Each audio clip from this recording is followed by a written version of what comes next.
türlü açamadım.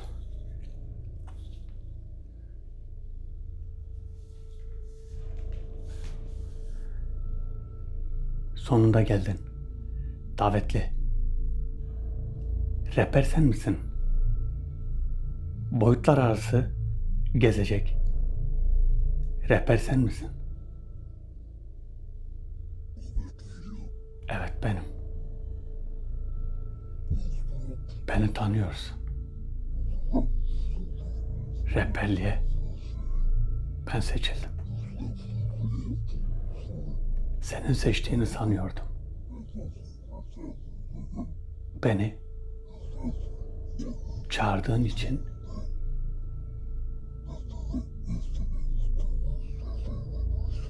buraya geldim. Neden? Daha önceden beni çağırmadın. Ben senin davetini yeni aldım. Boyutlar arası rehberlik yapacak birini arıyorduk. Şimdiye kadar öyle biri yoktu. Ama sen bana yabancı gelmedin. Daha önce davete gelmiş miydin? Bizlerden gelen çok oldu. Seni biliyorum. Buraya daha önce hiç gelmedim. Bürünmeye benzeyenler, şekil benzerliği hepimizde olur.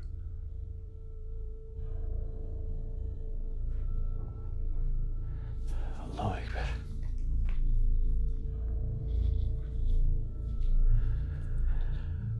Şimdi yeni bir rehberle tanıştık. Bu gelen rehber hemen hemen bu da 1 saat falan oldu. Yeni bir davet aldım.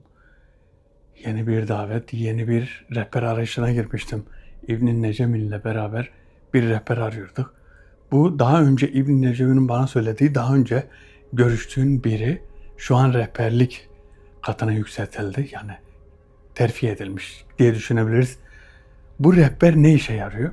Bu rehber istihbarat alanında çok önemli şeyler biliyor.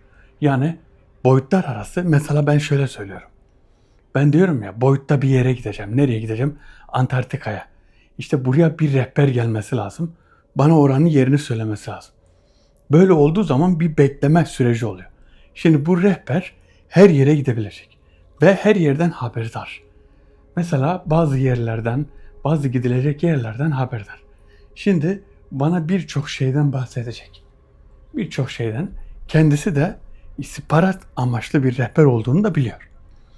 Bakalım bizim çalışmalarımıza ne gibi bir katkısı olacak? Daha önce benimle görüşmüş. Daha önce buraya gelmiş. Bakın, Eylül müydü, Ekim ayında bir davetim olmuştu. Bu davette 7 kıtayı, yani 7 ülkeyi işaretledik diyen bir davetli vardı. Bu rehber aynı ona benziyor. Kendisine sordum, sen daha önce geldin mi? Daha önce seninle görüştük diyor ama sonradan da diyor ki ben buraya hiç gelmedim ama seninle görüştük diyor.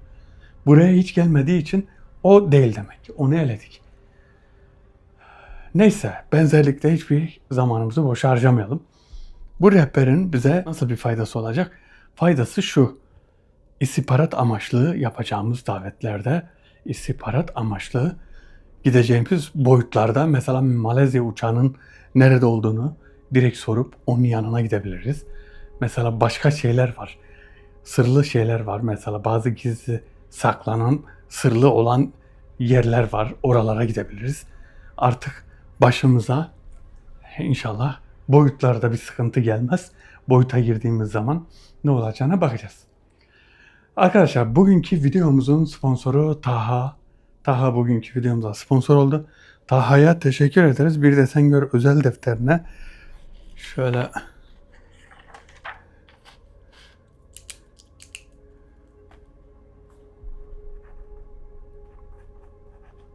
Taha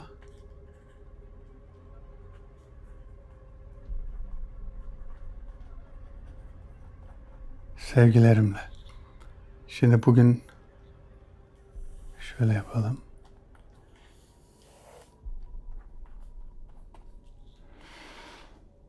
Bir de sen gör özel defterine ismini yazdık. Rekor Taha'ya o yüzden teşekkür ederiz. Bizi desteklediği için, videolara sponsor olup bizi desteklediği için kendisine teşekkür ederim. Saygılar, selamlar sunarım. Burada bir ağırlık var ama davetli. Rehber kötü bir niyetli de olabilir. Rehber kötü niyetli de olabilir ama sağlam yerden aldım davetini de. Sağlam yerden almasaydım rehbere güvenmeyecektim. Evet. Şu an burada olduğunu biliyorum çünkü çok kötü bir ağırlık var. Kötü bir ağırlık var ama rehber nerede? Rehber.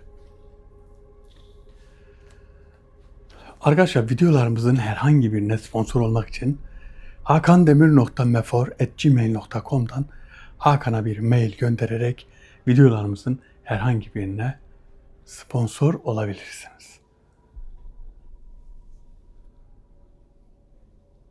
Allah Allah.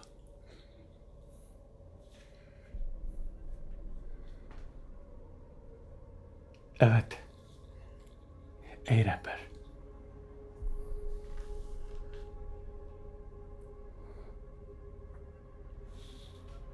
Bana gelmeden önce önemli bir şeyden bahsedecektin. Seninle bireysel davette bir haber aldım. Verdiğin haberde önemli bir yerden bahsediyordun. Bu önemli yer neresi?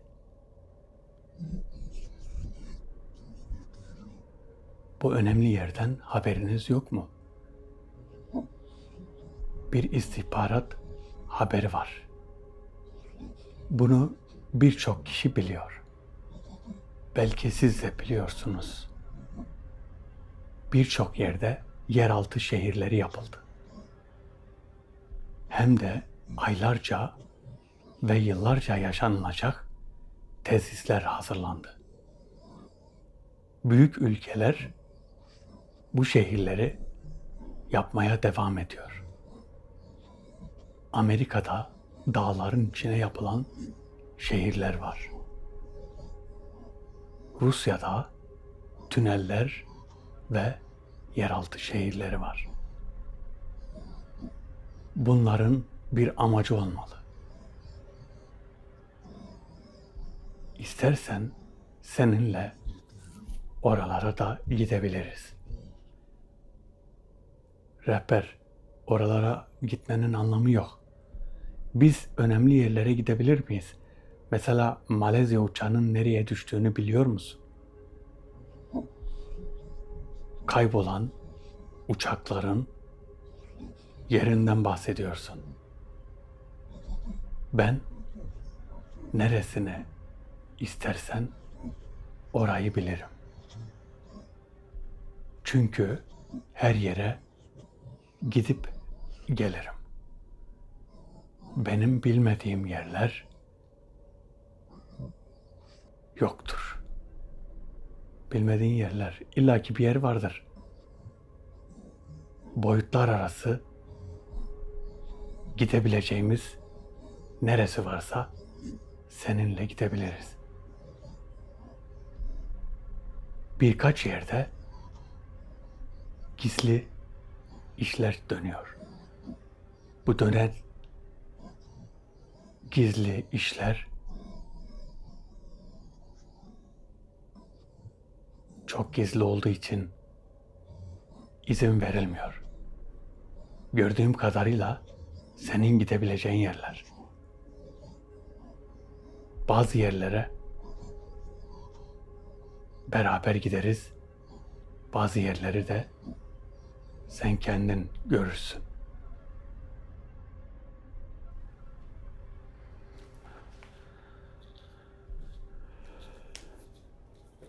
Bazı yerlere beraber gideriz, bazı yerlere de gel. Demek istediği bazı yerlere kendi giremiyor demek ki ama yerlerini biliyor. Bakın ne diyor? Yeraltı şehirleri yapılıyor değil mi? Sığınaklar. Bunlar Herkes biliyor. Bunu biz de biliyoruz. Bu bir istihbarat değil.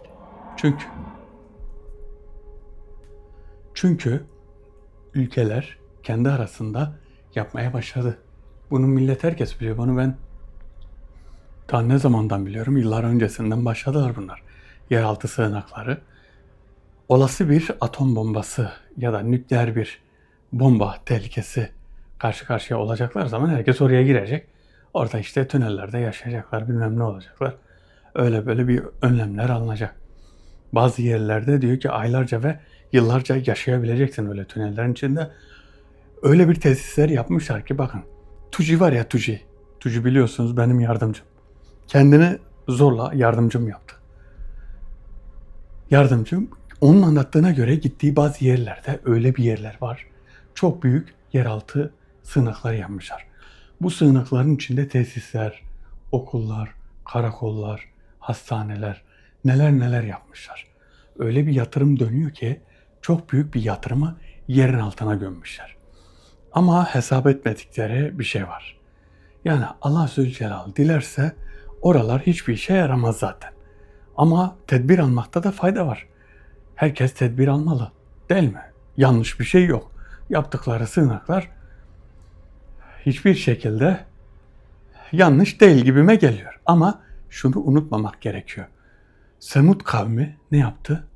Çok büyük evler yaptı değil mi? Evlerinin de yapılarına güvendiler. Ne oldu? Hazreti Salih kıyamet gelecek siz helak olacaksınız dediği zaman büyük bir onlara kıyamet dediğim bildiğimiz kıyamet değil. Yani siz helak olacaksınız, siz cezalandırılacaksınız dediği zaman onlar dediler ki bizim güçlü evlerimiz, bizim kayadan oyma şatolarımız var, evlerimiz var. Onların içinde bize hiçbir şey olmaz. Bu şekilde kendilerine çok güvendiler.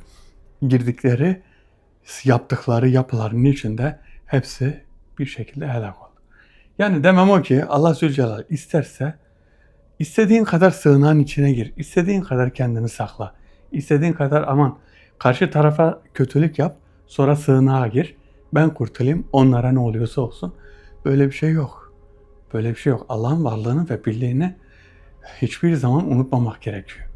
Böyle bir şey kesinlikle yanlış bir düşünce bence. İyi ben karşı tarafa başka bir insanlara yani insana atıyorsun sen. Bir insan topluluğuna zarar vereyim sonra ben sığınağa gireyim bana bir şey olmaz. Sana bir şey olmaz ama orada da rahat duramazsın. Oradaki insanlar hadi kurtuldu diyelim. Ondan sonrası yani olacak. Allah Zülcelal bir bela verir, bir hastalık verir. O sığınağın içinde o hastalığın çaresini bulamadan herkes helak olur gider.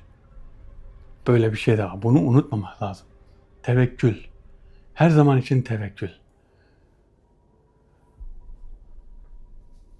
Ey rehber. Bu rehber aynı zamanda istihbarat alanında haber getirip götüren bir davetli de. Evet.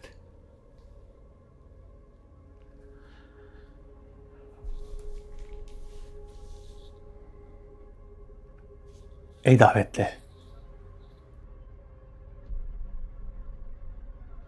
Söylediğin yerleri biliyorum. Yeraltı şehirleri yapılıyor. Kısa zamanda kötü bir şey mi olacak?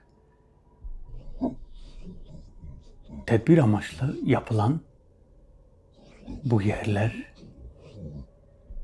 insanlığı korumak için. Biz bunlara hayret ediyoruz. Neden öyle bir yerde güvende olacaklarını sanıyorlar? Oysa ki kara, ölüm insan her yerde yakalayabilir. Evet doğru. Daveti. Başka nerelerden haberdarsın? Antarktika hakkında bana bilgi verir misin?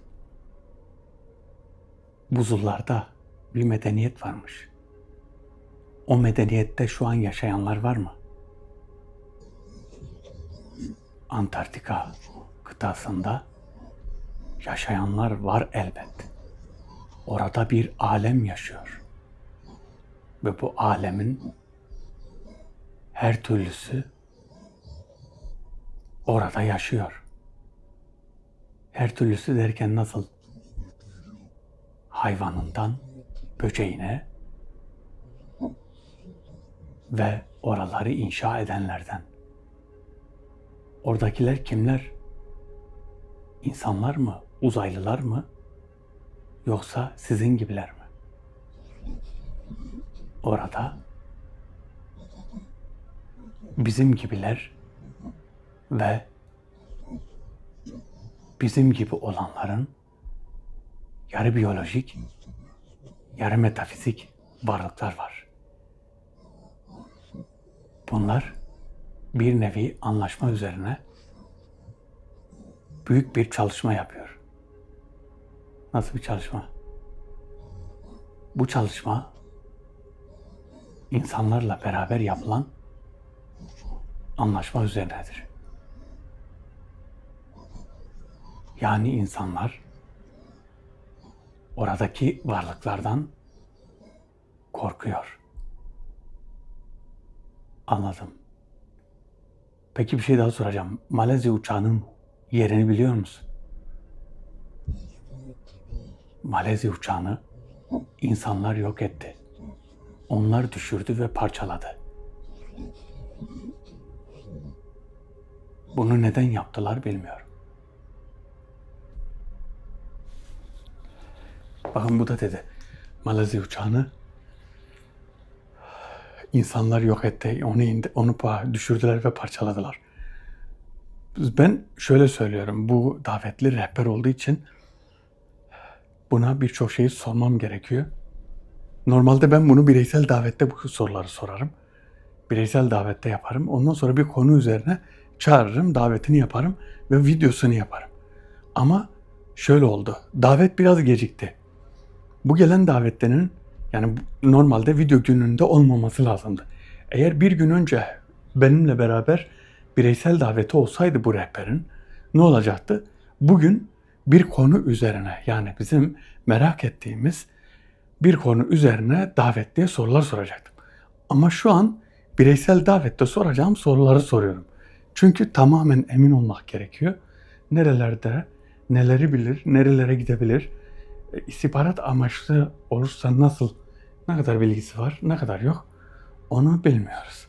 Bu davetliler bizim yardımcılarımızla beraber bir uyum içinde çalışıyorlar. Mesela Tuji benim yardımcılarımla beraber çalışıyorlar. Bu gelen rehber de benim hem yardımcım olabilir, hem rehber hem de istihbarat amaçlı gelen bir davetli olacak. Bakın Malezya uçağını söylüyor. Malezya uçağının nokta atışı yerini buldum. Ama bunu dediğim gibi davetliye söyleteceğim. Davetli bakalım ne diyecek. Gerçi bugün Malezya uçağıyla bir şeyimiz yok. Bugünkü konuda Malezya uçağıyla ilgili bir davet değil. Bakın yeraltı şehirleri neden yapılıyor acaba? İşte nükleer mi atılacak? Şu zamanda her şey olabilir. Köşeye sıkışan her şeyi yapabilir. Yılanın kuyruğuna basarsan yılan seni sokar. Yani her şeye tedbirli olmak gerekiyor ve bir şekilde de önlem almak gerekiyor biliyor musunuz? Önlem. Önlem aldıktan sonra hiçbir şey olmaz. Davetli. La ilahe illa ente subhaneke inneke ente minel zalimin. Bakın yeni bir toplantı oldu. Karuf Meclisi ile yapılan bir toplantı oldu. Karuf Meclisi ile yapılan toplantıda Karamanör tarikatının üyeleri hazırlanmış. Şu an arayış içindeler. Onların yaptığı metafizik saldırılarla biz de bir etki ve karşı koyma önlemi aldık. Şu an o yetkililerden birkaç tanesi Babil'de araştırma halindeler. Ama fırsat bulamıyorlar. Bakın durum öyle bir karışık ki Babil'de şu an Orta Doğu'da durum çok karışık ve bu karışıklık orada hemen hemen bayağı bir sürecek, bayağı bir kalacak. Çünkü şöyle bir yer yaralanırsa, derin bir yara olursa bu yara yavaş yavaş geçer. Geçse de izi kalır. Yani hiçbir şey eskisi gibi olmuyor, biliyor musunuz? Hiçbir şey eskisi gibi olmuyor. La ilahe illallah subhaneke ne kuntum minez-zalimin. La ilahe illallah subhaneke ne kuntum minez-zalimin. Boyutlarda bakın bir boyutum şeyi de Antarktika'ydı. Antarktika'ya gidip Antarktika'da ne var ne yok orayı çözmek. Burası neden yasaklı burası? Yasaklı olmasının sebebini zaten çoğu arkadaşımız da biliyor. Orada çok büyük enerji yatakları var. Bu enerji yataklarını ne yapıyorlar? Kumbara gibi saklıyorlar. Orada tamam yaratıklar var, bazı orada büyük bizim mesela alemlerden bazı yaratıklar var. Anunnakiler var diyorlar, şey yapıyorlar ama oranın gidilmesinin yasak olmasının %90 sebebi enerji yatakları.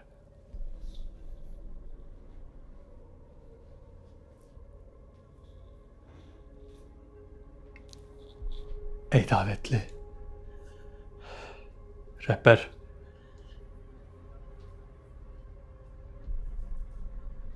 şöyle bakalım. Evet.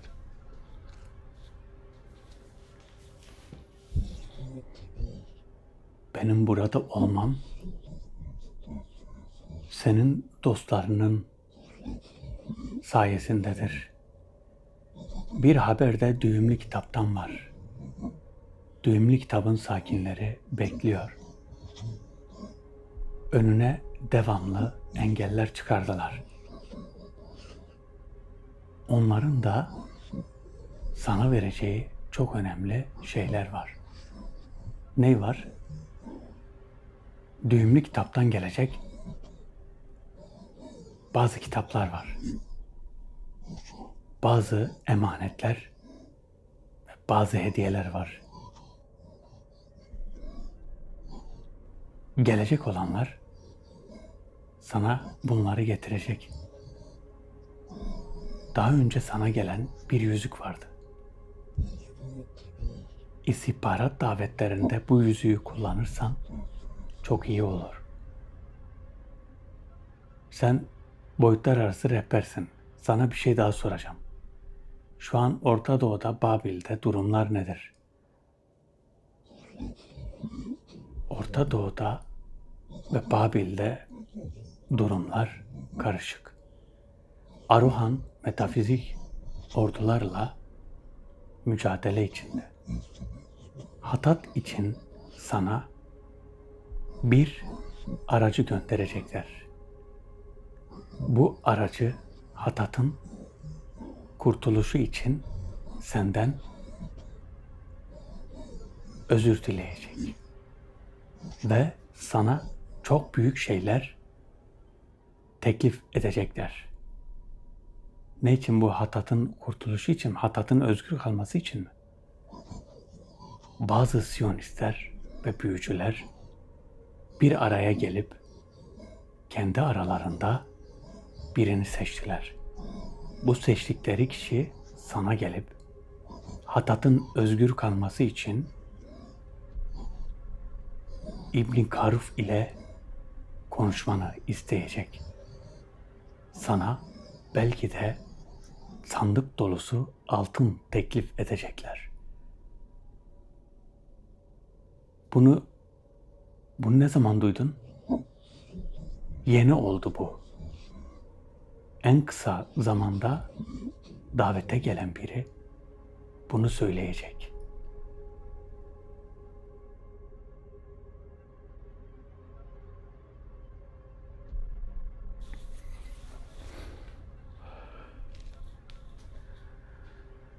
Bakın böyle bir şey bekliyordum. Hatat'ın kurtulması için, aracı olması için yok.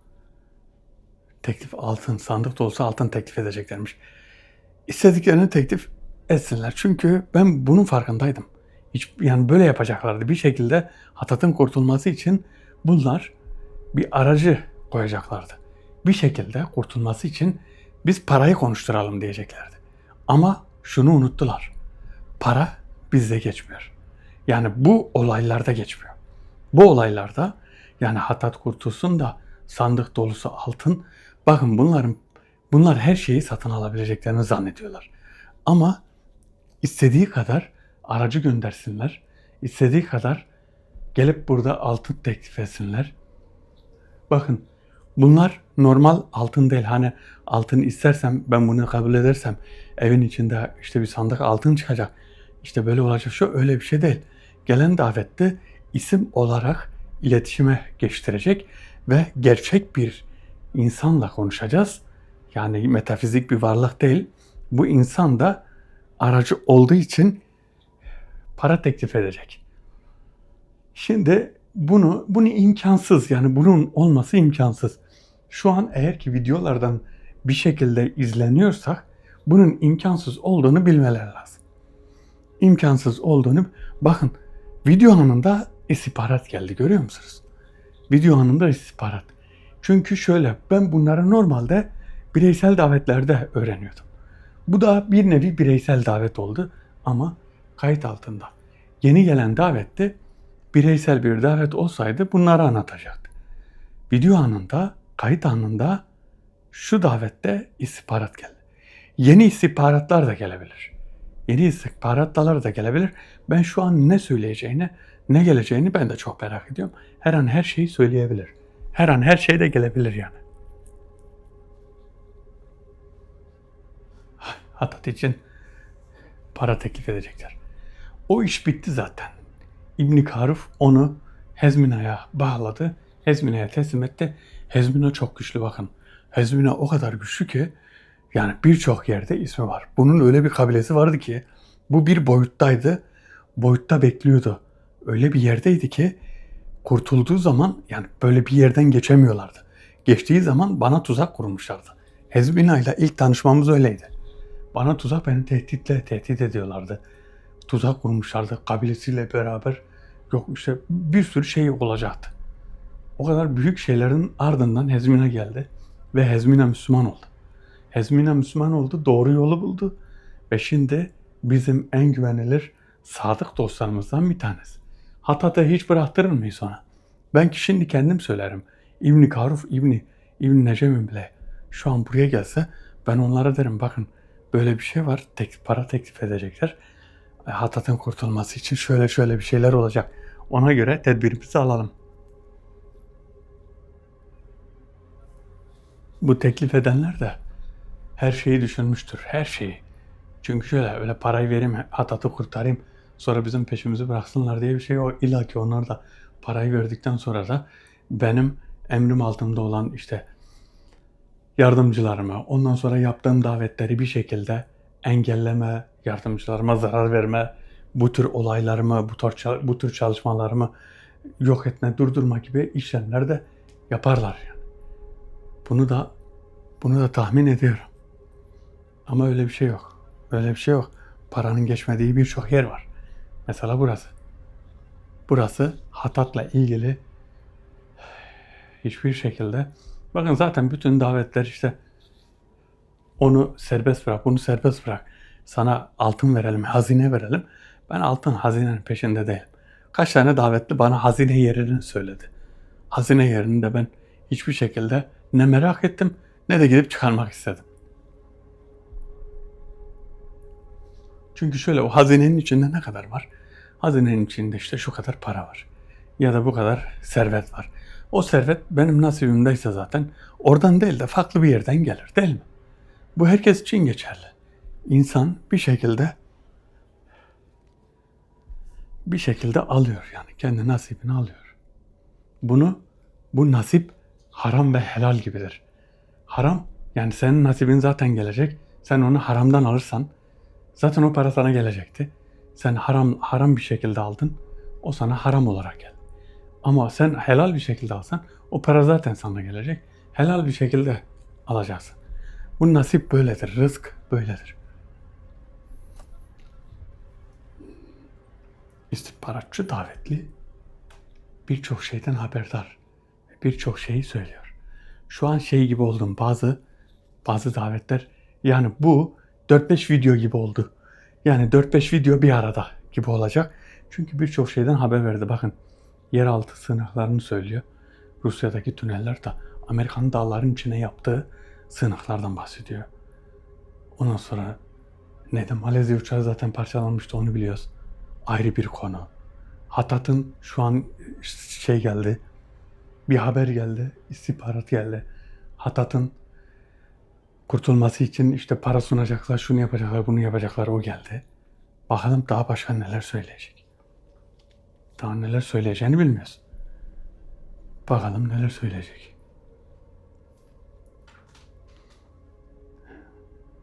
Ama var ya ürkünç ya davetli. Ürkütücü bir davetli.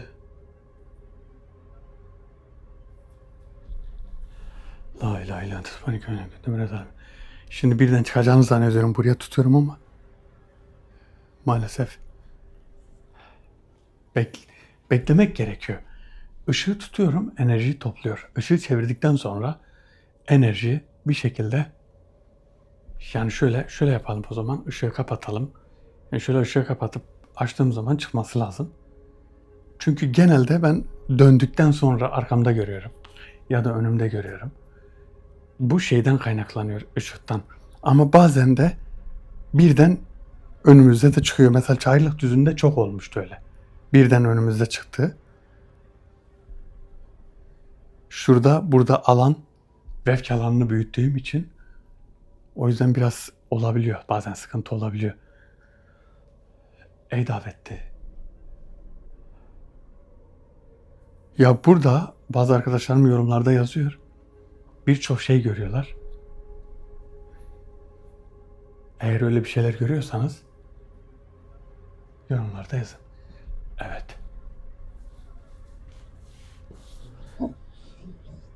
Bizim gideceğimiz birçok yer var. 6. boyut katmanında havada yürüyen merdivenler var. Bunlarla birçok yere gidilebilir. Biz 6. boyuttan Mezna'ya, Mezna'dan başka bir diyara da gidebiliriz. Sana daha önce bir halı verildi. Bu halının yapamadığı birçok şeyi Mezna'da yapabilirsin. Nasıl yapamadığı? Halıya biniyorum, beni her yere götürüyor. İstediğim yere çok hızlı bir şekilde gidiyorum yani. Mezna'da öyle bir şey var ki gittiğin yerlerde boyut değiştirebiliyorsun. 4., 5. ve 6. boyutlar arasında gezebiliyorsun. Mezna'da bir mağara var. Bu mağaranın içinde büyük bir saray var. Sarayın içinde bir kütüphane var. Bu kütüphanede sana lazım olacak çok önemli kitaplar var. Bunu almanı isterim. Senin elinde olsa bu kitaplar çok önemli işler yapabilirsin. Birçok dersin var, bunu biliyorum. Ama yapacak bir şey yok. Hepsine koşturman lazım. Mezna'da saray. Bu saray İbn-i Karuf'un veya İbn Necem'in olduğu yerden mi, yakın mı? İbn Karuf ve İbn Necem'in bu konuda bilgili mi? Bilgisi var mı? İbn Karuf bu konuyu sana çok uzun zaman önce açacaktı. Ama şu an araya farklı bilgiler girdi. Mesela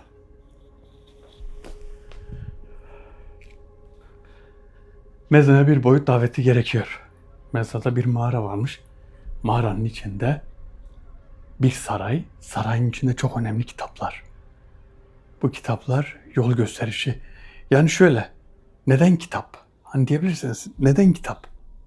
Yani kitap değil de başka bir şey olabilir. Bir şey ne olabilir? Kitap niye? Böyle diyebilirsiniz. Bilgiler en güzel kitapta saklanır. Bir bilgi en güzel kitap yoluyla, kitap vasıtasıyla öğretilir. Ben şimdi gidip mesela oradan bir kitap getirirsem ya da oradan bir kitabı getiremiyorum, boyuta girince getiremiyorum. Oradan bu davetli bana kitap getirirse, bakın öyle olabilir. Ya da artık bunu bulacağım, nasıl bulacaksam bilmiyorum. Ya şeye soracağım, İbn Karuf'a kim bana getirebilir ya da İbn Karuf getirsin. Çünkü birkaç davette bana kitap getirdi. Bakın ne oldu? Keops'tan kitap gelmişti. Keops'tan kitap geldi. Burada bir davette vardı. Kilimin altında bana kitap getirmişti. Kapsız kitabı. Oradan da kitap gelir. Onlar getirdiği zaman kitap fiziki olarak buraya geliyor. Ama ben oraya gittiğim zaman kitabı elime alsam kitabı oradan buraya getirmek biraz zor olur. Benim mesela bu kitaplıkta normal kitaplarım var. Tamam, orada da çok önemli kitaplar var ama esas önemli gizli kitaplarımı farklı bir yerde saklıyorum. Şimdi bir tane davetli gelmişti. Burada ne dedi? Sana tesbih verdi İbn Karuf. Bu tesbih senin dolabında namazlıkların üzerinde dedi. Bakın bazı arkadaşlarımız bize dedi ki niye göstermedin? Tesbihi niye göstermedin? Arkadaşlar benim dolabım burada değil, arkada odada. Orada bir dolabım var. Dolabımın olduğu yerde çok önemli şeyler var. Yani çok önemli eşyalarım var. Çok farklı, yani hiç size göstermediğim, hiç birçok kişinin bilmediği, davetlilerin olsun, bazı hocaların, bazı farklı hocaların bana verdiği önemli eşyalarım var diye ben direkt oraya gidip, yoksa ben de istedim hemen oraya gideyim, işte dolabı açayım namazın üstünden videoyu hiç kapatmadan o tesbih alayım. Tesbih geldi. Tesbih var, evet. Böyle bir emanet işte. Bu emaneti size göstereceğim. Aslında bugün aklıma geldi. Daha önceden videodan önce aklıma gelseydi onu size gösteren bir sonraki videoda da gösterebilirim.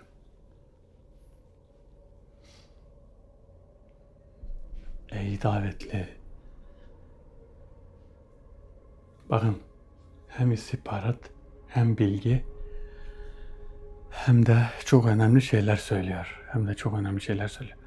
Bazı arkadaşlarımız eğitim için bana mail atıyor. Hakan'ın söylediğine göre, geçen Hakan'la konuştuk.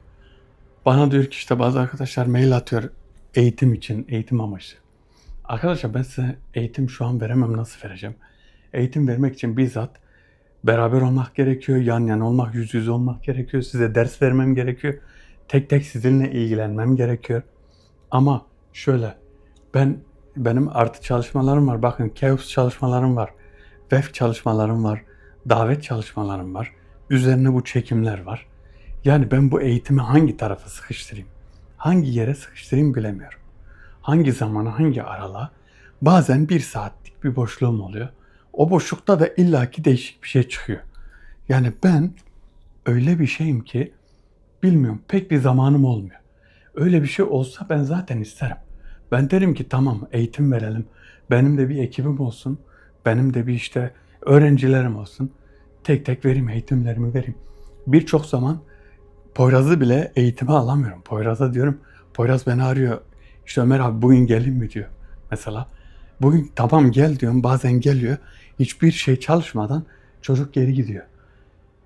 Ama niye? Sebep böyle davetler var, çalışmalar var, o var, bu var. Bunları bir gün aslında şöyle yapacağım. Poyraz'a diyeceğim gel, çalışmalarımızı bir çek. Bir arkadaşlarla bir paylaş kendi kanalında. Burada ne yapıyoruz? Gün boyu neler oluyor? Bir görsünler. Evet, davetliye bekliyorum ama yani öyle isterim. Diğer kanal, bakın mesela Bir de Sen Gör Gizli İlmler kanalı var.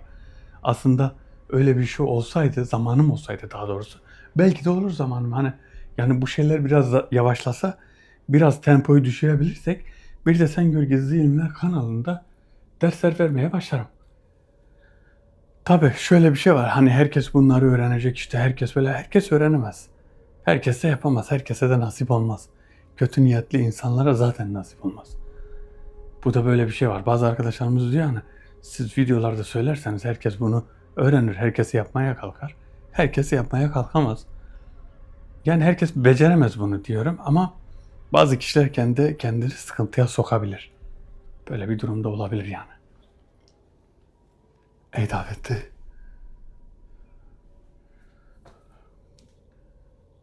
Davetli çok iyi konuşuyorsun. Her şeyden haber veriyorsun. Ama şu an neredesin?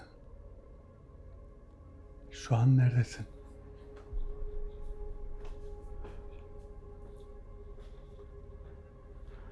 Davetli şu an yok. Aslında burada. Şu an burada da görülmüyor. Ben de görmüyorum. Kamerada da gözükmüyor ama ağırlık, enerji bu tarafta. Yani bu tarafta dediğim zaman anlayın. Çevremde her tarafta bir ağırlık var. Çevremde her tarafta bir ağırlık var. Arkadaşlar bundan önceki videolarda, bir iki videoda mikrofonda ses kesilmeleri olmuş. Bu ses kesilmeleri modemden falan oluyormuş. Mikrofonun işte band hızı, band aralığı araya farklı frekanslar giriyormuş. Şu an yeni bir cihaz bağladık. Kameraya yeni bir cihaz bağladık. Daha önceki mikrofon direkt kablosuz bağlıydı. Şimdi de kablosuz bağlı ama kameraya bağlı değil. Önce cihaza bağlı, cihaz da kameraya bağlı. Artık o kesilmeler olmayacak diye düşünüyorum. Yani bu videoda kesilme olmazsa artık olmaz diye düşünüyorum. Davetli burada. Davetli. Şöyle bir anda vefk olduğu için yaklaşınca da işte davetli orada. Bakın az önce şuradaydım. Davetli burada ve birden çıkmış. Ey davetli. Şu an bize ne bilgiler getirdin? Sen birçok yere gidip geliyorsun. Kaybolduğun zaman her yerden haber getiriyorsun. Kaç yere uğradın? Hezmina'nın yanından geliyorum. Oradan Babil'e geçtim. Arohan şu an 5 tane büyücüyü cezalandırıyor. Hezmina, Hatat'ın bazı çocuklarını bugün yok etti.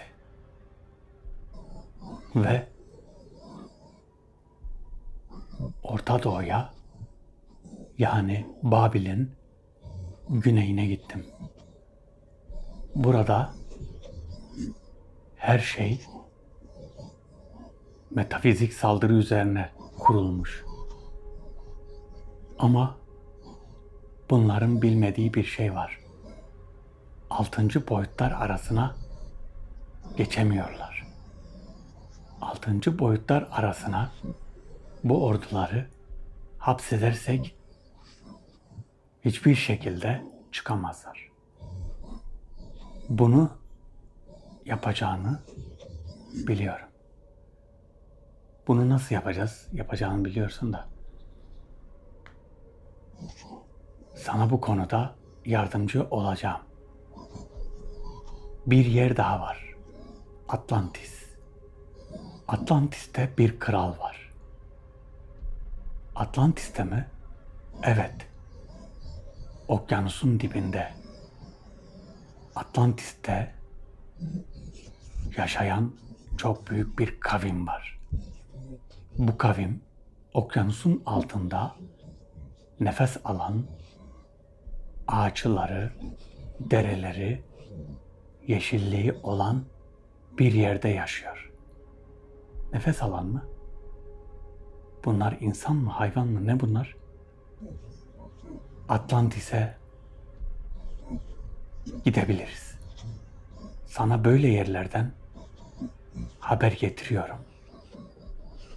Nereyi istersen oraya gidebiliriz.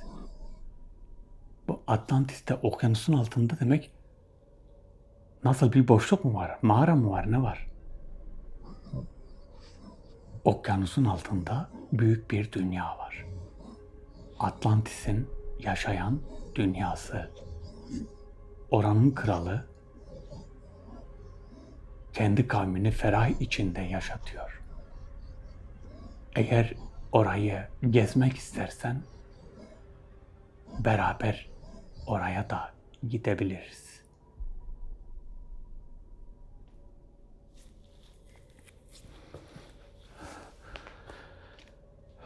Yani var ya 50 tane şey söyledi, kafamı öyle bir karıştırdı ki nerelerden nerelere gidiyor. Atlantis. Atlantis hiç aklıma gelmezdi.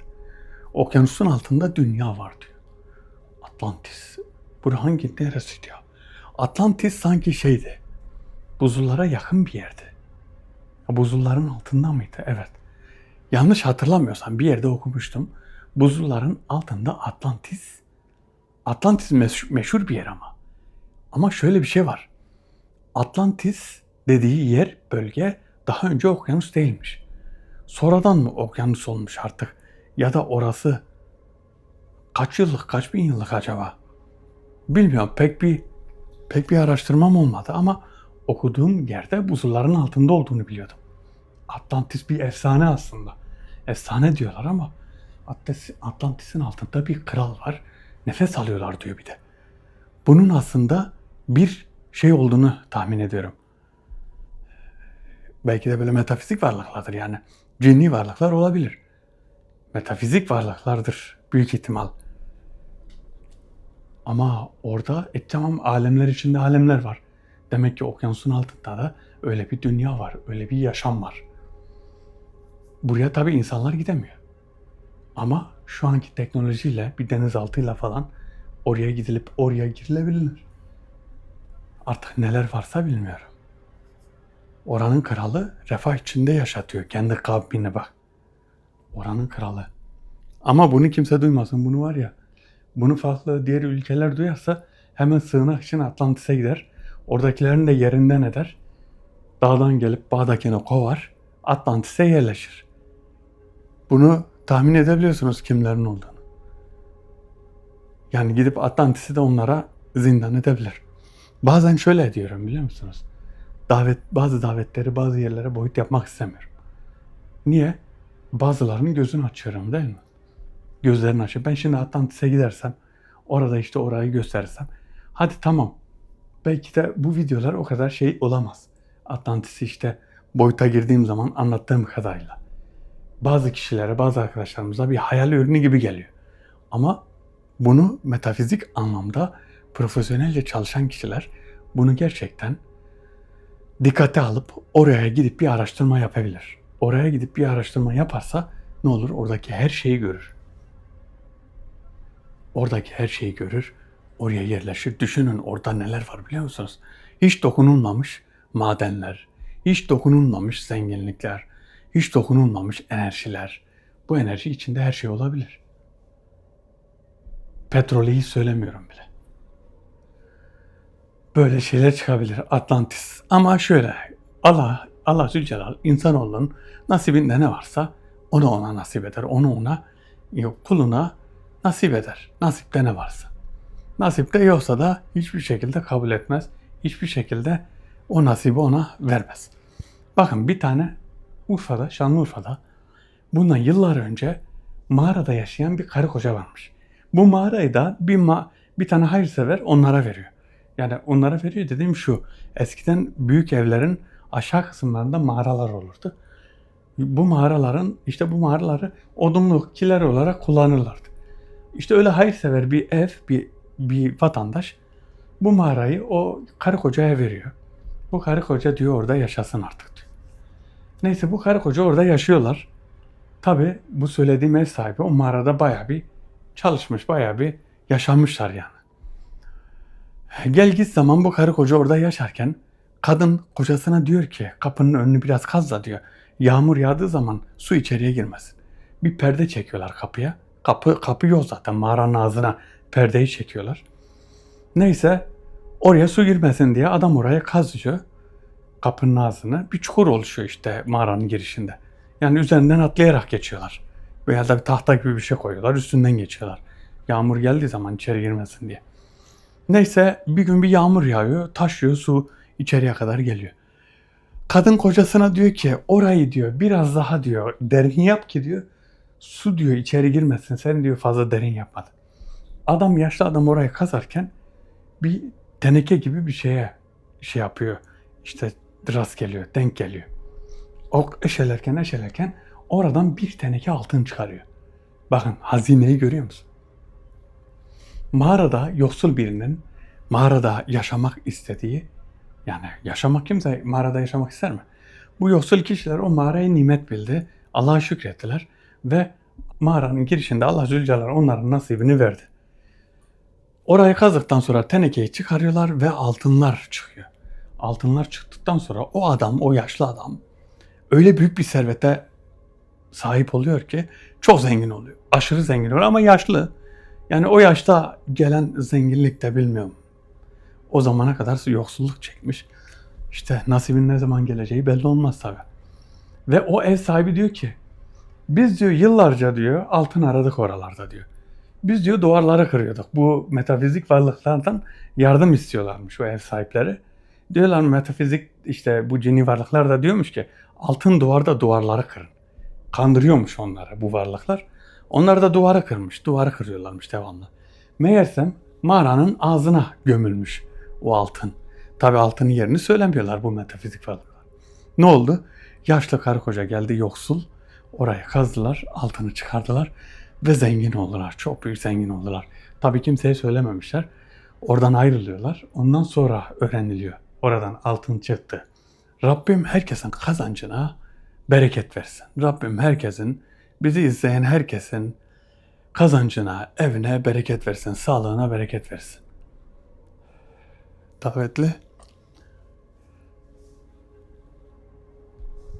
Davetli şu an yok. Arkadaşlar bu aralar çok bu davetler üst üste geldiği için bayağı bir yorgun düşüyorum. Metafizik etkiye maruz kalıyorum. O yüzden kusuruma bakmayın, biraz tuhafım yani. Arkadaşlar videomuzu beğenmeyi unutmayın. Herkes kendine iyi baksın. Allah'a emanet. Hoşçakalın.